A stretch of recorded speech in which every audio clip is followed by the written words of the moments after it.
yapacağız? Haşlayacağız. Haşlayacağız. Farklı farklı yöntemlerle yapılabiliyor bu mantı. Daha doğrusu hamur işleri Osmanlı'ya baktığımızda farklı şekillerde yapılıyordu. Hala hazırda biz de öyle yapıyoruz. Yağda kızartarak yapıyoruz mesela. Buharda yapabiliriz. Efendime söyleyeyim, ne yapabiliriz? Bugün yaptığımız gibi haşlayarak yapabiliriz. Evet.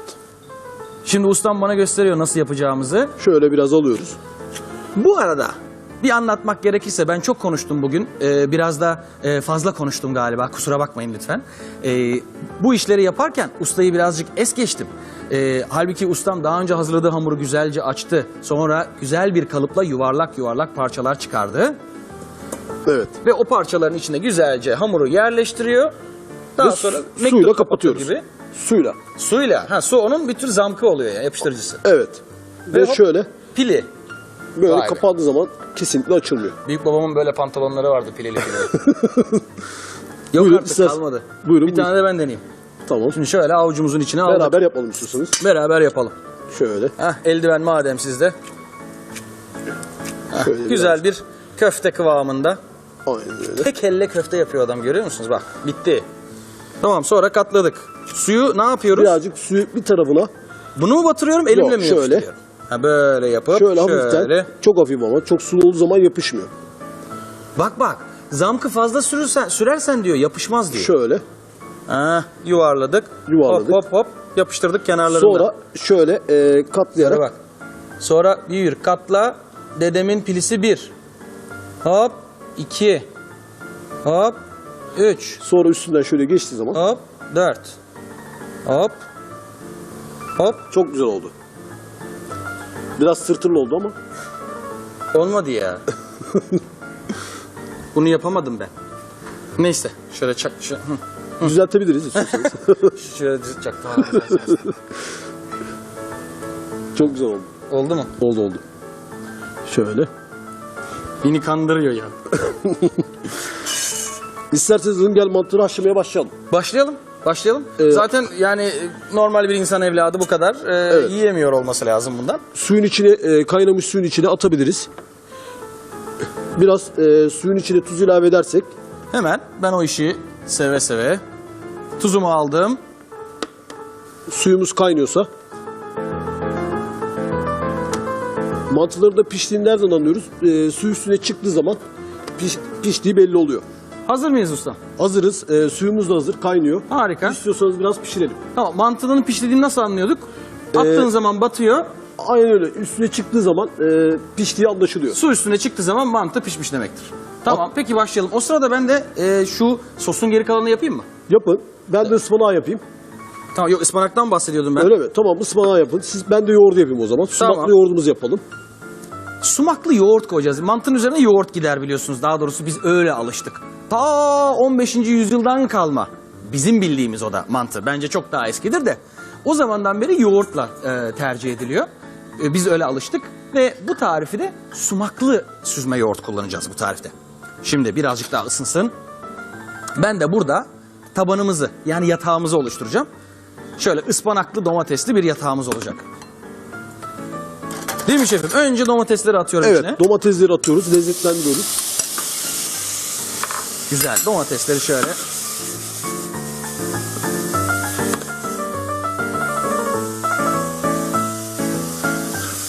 Biraz rengi değişecek domateslerin.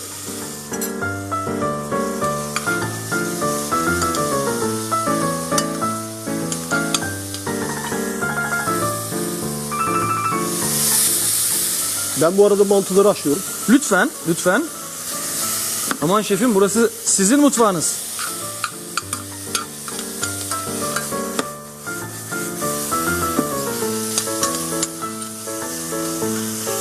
İşte bu.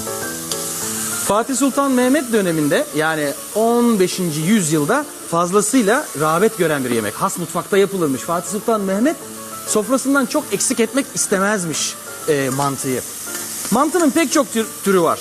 Piru mantısı var, kızaran mantılar var. Efendime söyleyeyim, gördüğünüz gibi hingal mantısı var. Hatta evde annelerimiz de hıngel mantı yaparken sade yaparlar böyle. Sadece hamuru, tereyağı, salça kavururlar. O şekilde şöyle biraz sarımsak ekliyorum bu arada. Şimdi ıspanaklarımızı ilave edebiliriz. Şimdi ıspanaklar içeri. Ama biraz kısalım artık bunu. Oo, mis gibi koktu yahu sarımsak.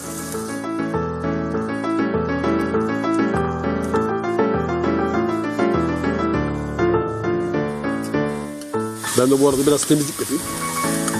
Sos tamam mıdır? Sos tamam. Hıngel mantımıza Bu sos tamam. Bir dakika sonra hazırlanıyor. Sosumu şuraya bu tabağa aldım.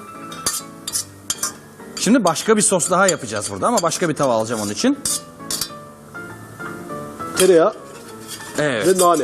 Hıngel mantılarımız da zaten hazır. Hazır değil mi? Süper. Hemen ocağın Siz altında. tereyağını yapın. Ben de bu arada tabağı yapmaya başlayayım yavaş yavaş. Tamamdır, harika. Tereyağı şöyle 2 parça güzel tereyağı ısıtıyoruz. Sizin hazırladığınız ıspanaklar.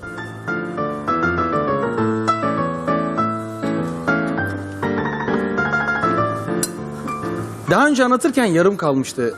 İstanbul'daki, sadece İstanbul'daki ekmek ihtiyacının 500 bin olduğunu söylemiştim. 17. yüzyıldan bahsediyoruz ha bu arada.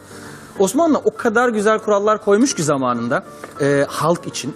Mesela Anadolu'da buğday üretiminin çok fazla olduğu yerlerde, daha fazla olduğu yerlerde buğdayın başka eyaletlere ya da başka ülkelere satılması yasakmış. Bilgi vermek dışında herhangi bir şekilde buğday hasat edildiği yerden başka yere gidemiyor.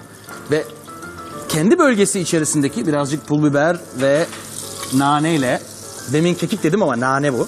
Naneyle şöyle Evet, çeşitlendirdim. Nefis oldu. Başka eyaletlere gönderilemiyor ve o eyaletin, bu hasatın yapıldığı eyaletin ihtiyacı giderildikten sonra kalanlar İstanbul'a transfer ediliyormuş. Ayrıca bugün Unkapanı olarak bildiğimiz yer var ya, işte orası unun gelip saklandığı ve fiyat ve ağırlık dengesinin, yani narhın belirlendiği zamandan sonra da fırınlara dağıtıldığı yermiş Unkapanı. Tereyağımız hazır ustam. Evet, mantılarımız da hazır. Mantı hazırsa ben geldim oraya. Gelin böyle. Süzdük mantıları, Allah Allah.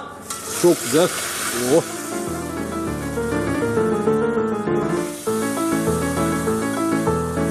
İsterseniz biraz tereyağı ve tuz biber ile lezzetlendirelim. Şimdi buna ne yapıyoruz? Tavuk suyu mu ekliyoruz? Evet, tavuk suyu ekliyoruz ve sonra tereyağıyla biraz bağlıyoruz. Önce tavuk suyu şöyle bir kepçe kadar herhalde ha? Yarısı da yeterli. Tamam, çok güzel. Çok mu oldu? Yeterli. Hemen buharlaştırırız. Tavuk suyu ekledik. Tavuk suyunun da şimdi şöyle güzelce kaynamasını istiyoruz. Biraz da tuz, biber. Daha sonra tuz biberi hemen ilave edeyim. Biraz daha tereyağı, tuz. Allah'ım ne kadar aktifim, ne kadar aktifim. Sallayın, bağlayın tereyağı. Sallayalım, bağlayalım. Üzerimiz Çok güzel. uzaktan sallayalım. Tamam. Ay kolay mı ya? Fatih Sultan Mehmet'in sofrasından hiç eksik etmediği bir yemek yapıyoruz şimdi. Vay işte. Vay. Sanat konuşmaya başladı. Ben burada dökeyim, saçayım. Bak, bak görüntüye bak. Şefim, bu bağlandım ben diye bağırıyor. Bence tamam. Hemen onu Tamam alalım. mı? Tamam o zaman. Buradan işimiz bitti mi? Başka Bitti. işimiz var mı? Başka bir şey yok. İş bitti. Şimdi Ocakta tabaktayız. iş bitti. Tabaklama işi. Hey hey. Şefim, şu sanatı sizin elinizden almak istemem. Buyurun. Sağ olun. Şöyle. Ha ben maşayı yanlış sanat aletini vermişim. Şöyle.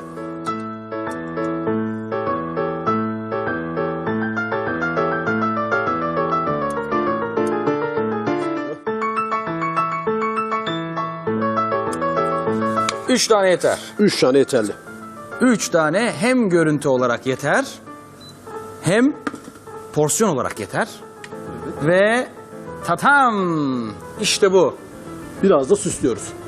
Biraz da süsü. Ha neymiş süsü? Süsü kırmızı tereyağı, Kırmızı tereyağı, biraz da nane yağı. biraz da nane yağı. Allah Allah. Tabii otellerde hazır bulunan şeyler. Bu son kısmına kafanıza fazla takmayın efendim. Bu sadece olayın şov kısmı. Buyurun. Ama şuna bir bakar mısınız efendim? Şunları bir çekeyim önünüzden ben. Siz rahat rahat. Bakar mısınız? Domatesli ıspanak yatağında. Hingal mantısı, yanında ne var? Yanında sumaklı yoğurt. Aman tanrım. Süper bir şey çıktı ortaya. Evet. Evet. Diyecek başka hiçbir şey yok. Şefim, ellerinize sağlık. Afiyet olsun. Ellerimize sağlık. İlk kez bu kadar çok katkıda bulunduğumu hissettim.